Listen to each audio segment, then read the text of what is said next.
Vamos a leer en el Evangelio según San Juan, capítulo 3, desde el versículo 22 hasta el 30. Recuerdan el contexto, siempre me gusta hablar un poquito de lo que estamos hablando, por qué sucedían las cosas que sucedían. La gente ya iba conociendo al Señor, Él ya había convertido el agua en vino. A ver, ahí está, no. Bueno, Él se había convertido el agua en vino, se había acercado a Nicodemo, vemos un poquito más atrás del relato que le había preguntado ciertas cosas y Él ya había empezado a tener una popularidad bastante marcada y a veces buscaba, como siempre lo encontramos en los evangelios, lugares apartados para estar más tranquilo, para dejar alguna enseñanza, para estar a solas con sus discípulos o con los grupos más íntimos y para dejar enseñanzas y para también tener una íntima comunión con el Padre. Muchos, como siempre decimos, seguían viniendo a Él y empezaban a venir a Él gracias a que creían que Él era el que iba a liberarlos del yugo romano. Siempre hacemos esta aclaración porque era la expectativa que había en el momento que el Señor pisó la tierra.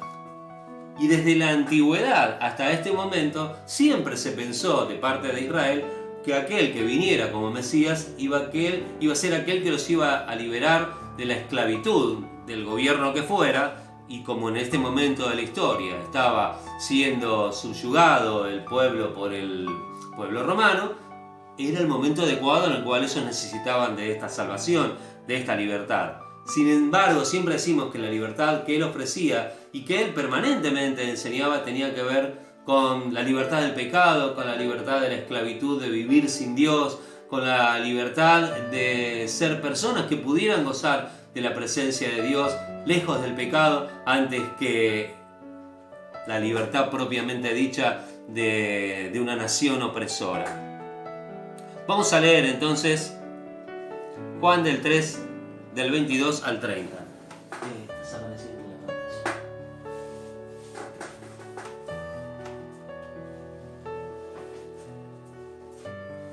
Amén. Después de esto, vino Jesús con sus discípulos a la tierra de Judea y estuvo allí con ellos y bautizaba. Juan bautizaba también en Enón, junto a Salim, porque había allí muchas aguas y venían y eran bautizados, porque Juan no había sido aún encarcelado. Entonces hubo discusión entre los discípulos de Juan y los judíos acerca de la purificación. Y vinieron a Juan y le dijeron: Rabí, mira que el que estaba contigo al otro lado del Jordán, de quien tú diste testimonio, bautiza, y todos vienen a él. Respondió Juan y dijo: No puede el hombre recibir nada si no le fuere dado del cielo. Vosotros mismos me sois testigos de que dije: Yo no soy el Cristo, sino que soy enviado delante de él. El que tiene esposa es el esposo, mas el amigo del esposo, que está a su lado y le oye, se goza grandemente de la voz del esposo. Así pues, mi gozo está cumplido. Es necesario que él crezca, pero que yo mengüe. Gracias, Señor, por tu palabra. Alabado sea tu nombre. Gloria a Dios. Se planteaba una división: Juan o Jesús. Juan el Bautista, que era el que había bautizado al Señor y el que había empezado con esto de bautizar para arrepentimiento, con su mensaje de arrepentimiento, o Jesús, que para la vista de los que habían sido bautizados por Juan y compartieron ese momento también con él, era uno más quizás de los que había sido bautizado por él. Todos entendían probablemente que Juan se refería a él de una manera diferente cuando decía que él era aquel quien venía y que los iba a bautizar con Espíritu Santo y fuego. Pero probablemente cuando vieron que el Señor Jesús estaba también haciendo una tarea similar a la de Juan, aunque algunos dicen que probablemente fueran los discípulos que bautizaran porque lo acompañaban y por ahí tenía más que ver la tarea con la que ellos llevaban a cabo, pero a instancias de su maestro, a instancias de Jesús. Ya sea de una manera o de la otra, sentían los discípulos de Juan como una especie de competencia con Jesús, porque este lugar donde él se había retirado era muy cercano al lugar donde Juan también se había bautizando a aquellos que venían por ese paso de fe tan importante que necesitaban para sus vidas. Quizás tuviera que ver con un símbolo, ¿no? Esto de Juan o Jesús. Juan podríamos decir que representaba lo conocido, que representaba aquellos que estaban esperando y que sabían que estaba sucediendo, lo que vemos y lo que oímos. Y Jesús podría quizás representar aquello que tenía que ver con la fe, porque ellos tenían que poner la fe, creyendo que lo que Juan les decía con respecto a este hombre que había bautizado era el Hijo de Dios y era aquel que los iba a bautizar con Espíritu Santo y fuego. ¿A quién había que seguir? ¿Aquel por quien bautizaban o al que bautizaba? Esto lo tenía muy claro Juan, porque Juan sabía que estaba bautizando por aquel que había venido a él, sobre el cual había visto descender la paloma. Pero los que lo habían visto creían todavía que los derechos de copyright los tenía quizás Juan el Bautista, porque era el que de alguna manera había iniciado este trabajo. Y si le damos un poquito más de interpretación a esto, podemos también interpretarlo de esta manera. ¿Qué voy a seguir? ¿Aquello que quiero o aquello que Dios me ofrece? Juan era aquello que veían mis ojos si yo hubiera estado ahí. Y Jesús era aquello que me ofrecía el Padre, pero que yo no sabía más que por fe que era aquello a lo cual se referían las Escrituras. Y esta decisión es la que tomamos cada día nosotros. ¿A qué voy a seguir hoy? ¿Aquello que ven mis ojos, aquellos que entiendo, aquello que conozco? ¿O voy a poner mis ojos en aquello que Dios me ofrece, pero que todavía no lo veo y que lo tengo que seguir por fe? ¿Voy a seguir a Jesús? ¿Voy a seguir el desafío que Él pone ante mí? ¿O voy a poner mis pies en lo seguro y en aquello que hasta ahora vengo haciendo? ¿Por qué se bautizó Jesús? ¿Nunca se preguntaron? Yo muchas veces en el instituto bíblico me hacía esta pregunta, la hacía a los hermanos que cursaban, porque una de las materias que daba tenía que ver con esto, ¿no? ¿Por qué? Si Él no necesitaba redimir los pecados de sí mismo. ¿Por qué? Si Él no tenía que arrepentirse de nada. Si el mensaje de Juan era de arrepentimiento. Y Él le responde a Juan el Bautista entonces que era necesario que Él hiciera eso para que se cumpliera toda la justicia. Él tenía que cumplir en sí todos los pasos que tenían que ver con un hombre pecador, porque había venido a ocupar el lugar en la tierra, simbólicamente de toda la humanidad, en la forma de hombre, para que en la forma de ese hombre, para que ese hombre, al ser crucificado, pagara por los pecados de la humanidad y cumpliera con toda justicia con aquello que le correspondía cumplir a cualquiera de aquellos a los cuales Él representaba. Jesús estaba siendo bautizado y de esta manera representaba aún a Juan el Bautista, que era el que lo bautizaba, porque Juan el Bautista necesitaba también que sus pecados fueran redimidos. Los que habían sido bautizados por Juan el Bautista también necesitaban que sus pecados fueran redimidos. ¿Pero cómo? Si ya se habían bautizado y se habían arrepentido.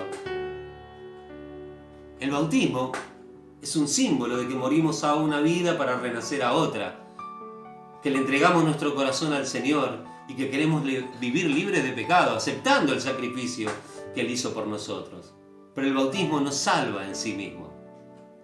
Esa decisión que tomamos cada día, y esa tiene que ver con aquella decisión que tomamos un día en el que dijimos: Señor, te entrego mi vida, quiero morir a esta vida de pecado para levantarme al salir del agua, simbólicamente, a una vida en sumisión a ti, dándote gracias por todo lo que viene en mi vida, dándote gracias porque sé que en ti está la redención, y gracias a que tú ofreciste tu vida por nosotros, ahora puedo sentir esa libertad que tú has comprado para mí. Gloria a tu nombre, Salvador.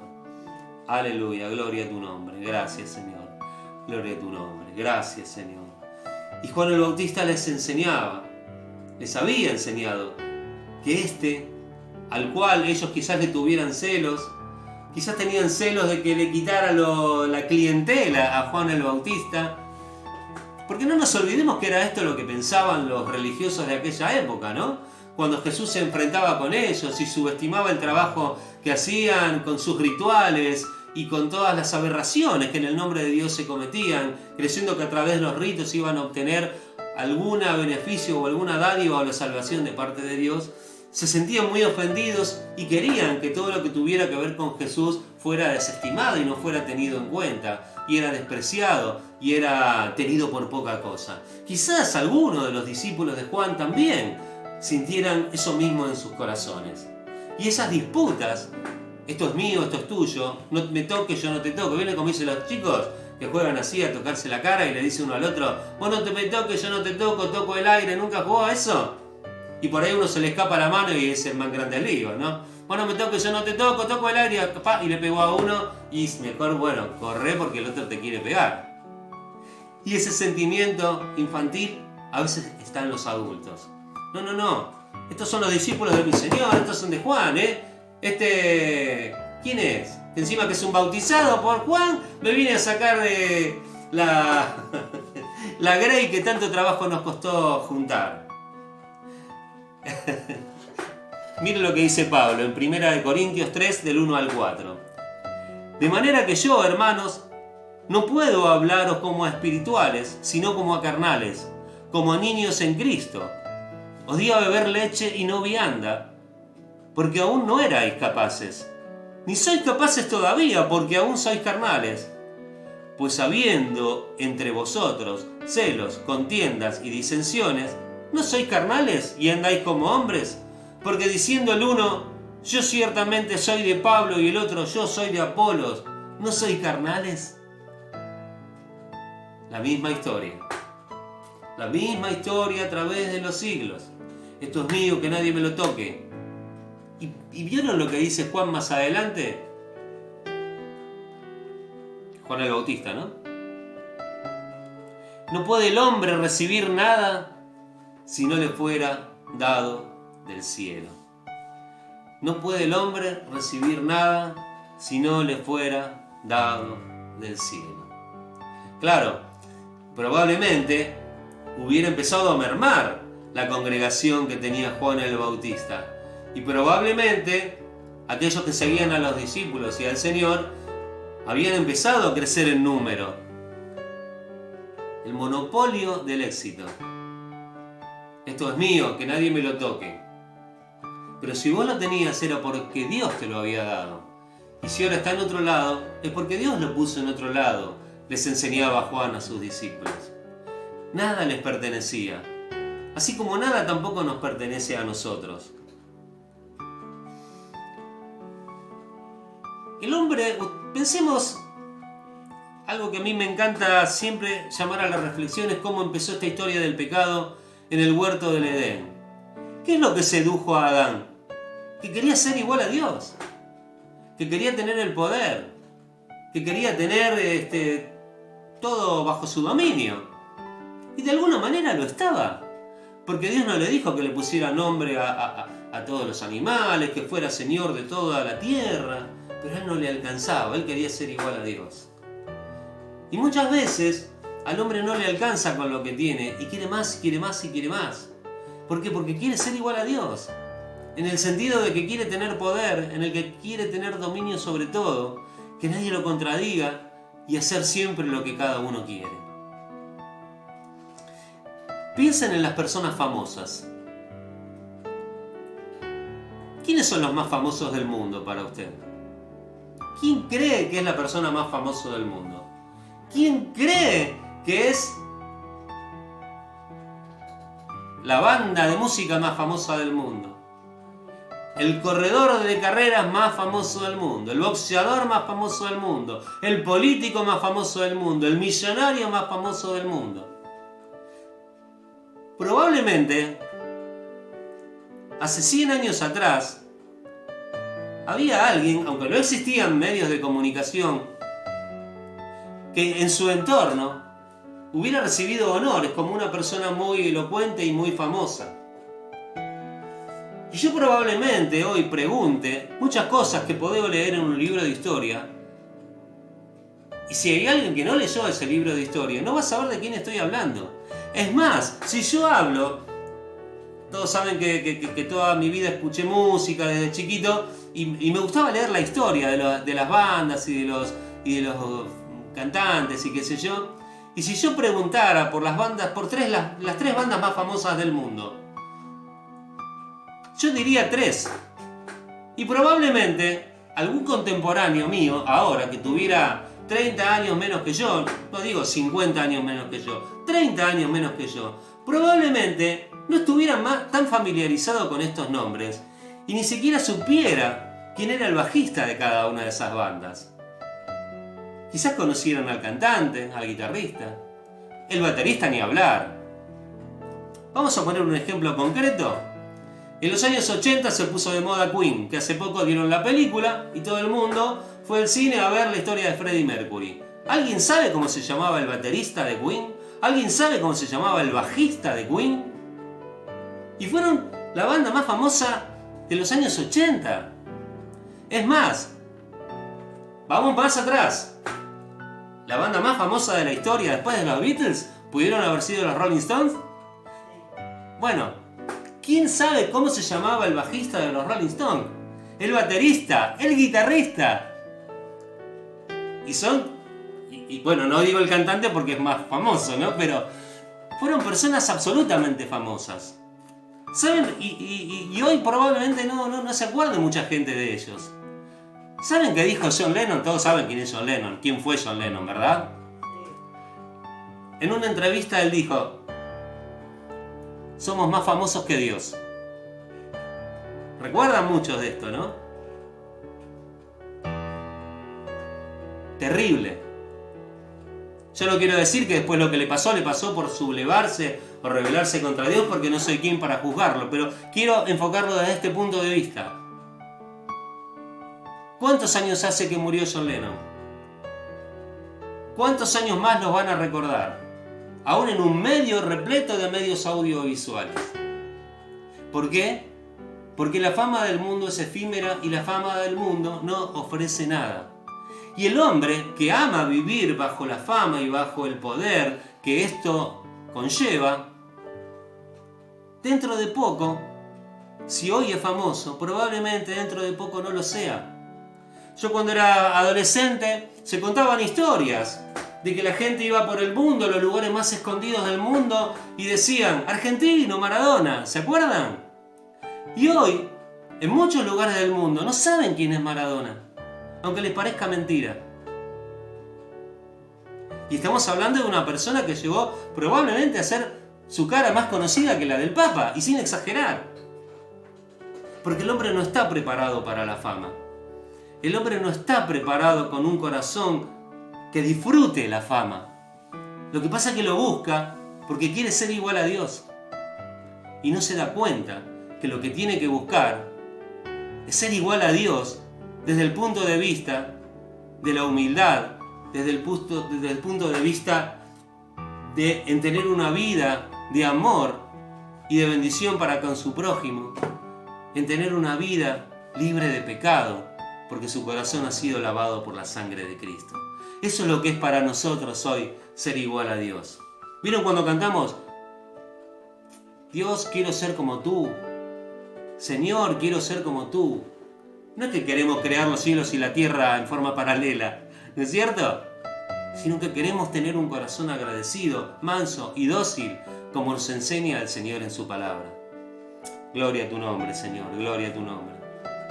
Gracias, Señor. ¿Juan o Jesús? Termina este pasaje en el 29 y el 30. En el 29 dice,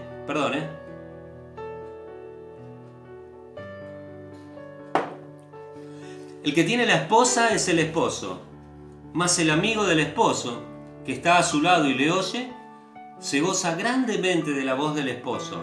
Así pues, mi gozo está cumplido. Esto decía Juan el Bautista con respecto a aquellos que estaban celosos porque la gente se iba con Jesús y a lo mejor no tenía ya él la popularidad que había tenido poco tiempo atrás. ¿Y qué quiere decir esto? Las bodas de aquel entonces, nosotros estamos acostumbrados a ver la boda en la cual entra la novia. Bueno, ahora prácticamente no vemos bodas, ¿no? Pero más allá de la pandemia, digo. Pero aquellos que se casan y se casan en la iglesia, entran a la novia con el padrino que la lleva del brazo y se la entrega al novio. Ese rol era el que cumplía el amigo este que estaba hablando Juan el Bautista. Y él era como ese amigo. Es más, el amigo del esposo, del novio, en aquel entonces era el que se encargaba de preparar la ceremonia, de preparar los detalles de la boda y en llevar a la novia hasta los brazos de aquel que era el novio, que era su amigo. Y cuando éste la recibía, se gozaba y escuchaba la voz del novio, porque había recibido de manos de su amigo aquella que lo iba a acompañar en esta aventura que era una nueva familia. Entonces se gozaba el amigo del novio. No se ponía triste. Che, se fue ahora, se fue con mi amigo. Y no, si ya sabías que era la novia de tu amigo. Más bien que se iba. Vos buscaste otra esposa. Y seguramente por ahí el amigo del novio capaz que era casado, tenía otra novia, otra esposa. Entonces nadie se ponía en el papel de que yo esta mujer la quiero para mí. No, porque sabían que era la del amigo y la tenía que llevar hasta el lugar donde se iba a encontrar con aquel que iba a ser su esposo, que iba a disfrutar de su compañía. Y él, como amigo del novio, iba a disfrutar de que el esposo se había encontrado con la esposa. El novio se había encontrado con la novia.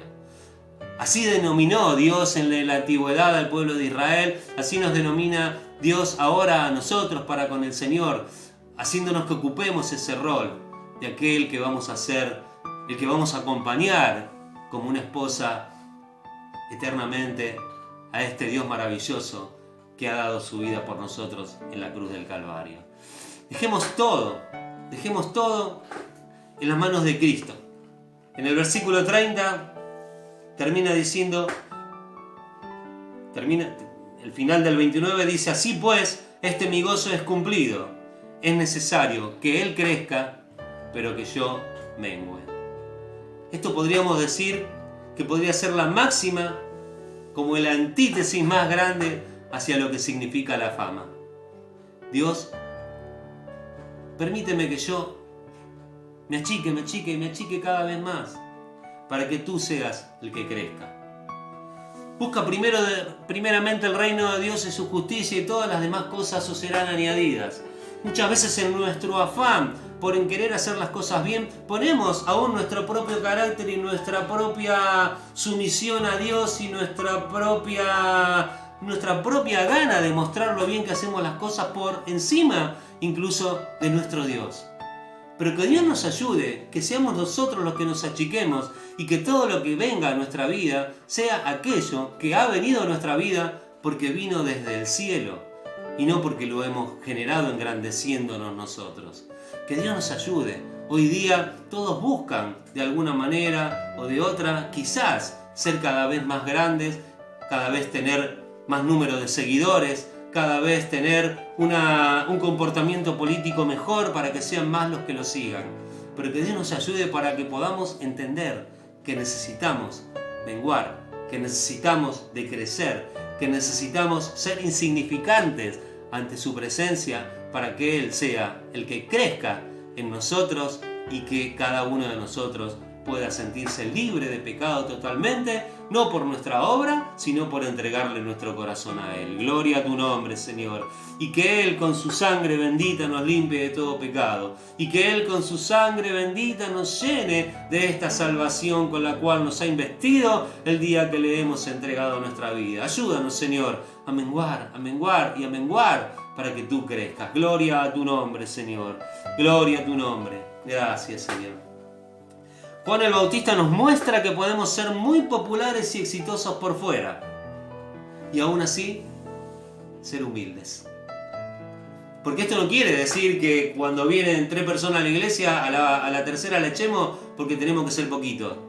No, tenemos que seguir anunciando el Evangelio y pretendiendo que cada vez más alcancen por el mensaje de nuestro testimonio la salvación, la relación personal con Cristo. Y si son muchos, mucho mejor. Pero que nos ayude Dios a entender como lo había entendido Juan y le enseñaba a sus discípulos, que si esto sucede es porque viene del cielo y no porque nosotros hablamos bien, nos portamos bien o somos más que nadie. Está lleno de siervos, de siervas, de hombres y de mujeres que son grandes en su trabajo, en su testimonio y en todo lo que hacen, pero son humildes porque reconocen que lo que hacen es porque el Señor lo ha puesto en su mano para hacerlo. Yo tuve la bendición de ser criado por personas que entendieron el Evangelio de esta manera y así lo han enseñado. Que cada uno de nosotros pueda también saber que en la humildad y en el decrecer, como lo hizo Juan el Bautista, está la bendición. Los invito a que abran su corazón ante el Señor y podamos hacer una oración para que Él esté bendiciéndonos con su poder, con su grandeza y que nos llene de humildad para que cada uno pueda disfrutar más y más del crecimiento de este Dios maravilloso en nuestro corazón. Padre Santo, te damos gracias, Señor, porque entendemos que tú eres el único que tiene la posibilidad de darnos aquello que necesitamos para crecer. Señor, te damos gracias porque tú te has ocupado de nosotros y nos enseñas cada día que todo lo que viene a nosotros es porque viene del cielo. Si alguno sabe hacer algo es porque tú se lo has dado y ha venido del cielo. Señor, queremos derramar nuestro corazón ante ti para que tú lo llenes con tu presencia y que crezcas más y más cada día, haciendo de nosotros cada vez una persona más y más humilde, reconociendo que nada somos y que no merecemos crecer en ningún aspecto más que en agradarte, en alabarte y de crecer en espíritu en tu presencia por la obra que tú haces en nosotros. Ayúdanos, Padre. En el nombre de Jesús te lo pedimos y te damos gracias. Amén. Gloria a tu nombre, Salvador. Gracias.